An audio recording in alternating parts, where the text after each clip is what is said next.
Magandang araw mga kababayan. Narito ang inyong pinakabagong weather update. Ayon sa pinakahuling buletin ng Pag-asa, humina na ang bagyong Josie at isa na lamang itong tropical depression. Ang magandang balita, mababa na ang posibilidad na direktang makaapekto ito sa lagay ng panahon sa Pilipinas. Gayunpaman, hindi pa rin dapat maging kampante dahil patuloy nitong pinalalakas ang habagat o southwest monsoon na magdadala pa rin ng malalakas na pag-ulan at pabugso-bugsong hangin sa ilang bahagi ng bansa. Ngayong araw, inaasahang makararanas ng malalakas na bugso ng hangin ang Ilocos Region, Cordillera Administrative Region, Cagayan Valley, Central Luzon, Cavite, Batangas, at Occidental Mindoro.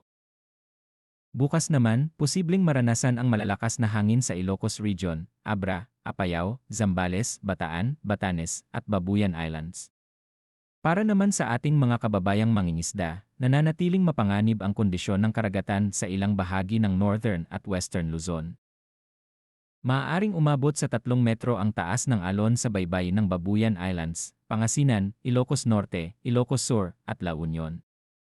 Dahil dito, mahigpit na ipinapayo ng Pag-asa sa mga gumagamit ng maliliit na bangka at motor bangka na huwag munang pumalaot dahil sa posibilidad ng malalakas na alon at pabugso-bugsong hangin.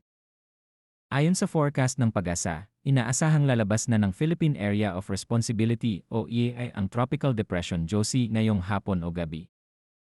Posible rin itong tuluyang humina at maging isang low-pressure area sa loob ng susunod na 12 oras.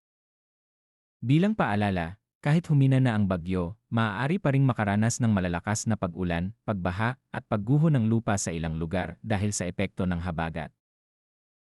Kaya manatiling alerto at patuloy na subaybayan ang mga opisyal na anunsyo ng Pag-asa at ng inyong lokal na pamahalaan.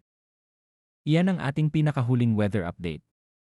Kung nakatulong sa inyo ang ulat na ito, huwag kalimutang i-like ang video, at share ito sa inyong pamilya at mga kaibigan, at mag-subscribe sa ating channel para sa mabilis, malinaw, at mapagkakatiwalaang weather updates.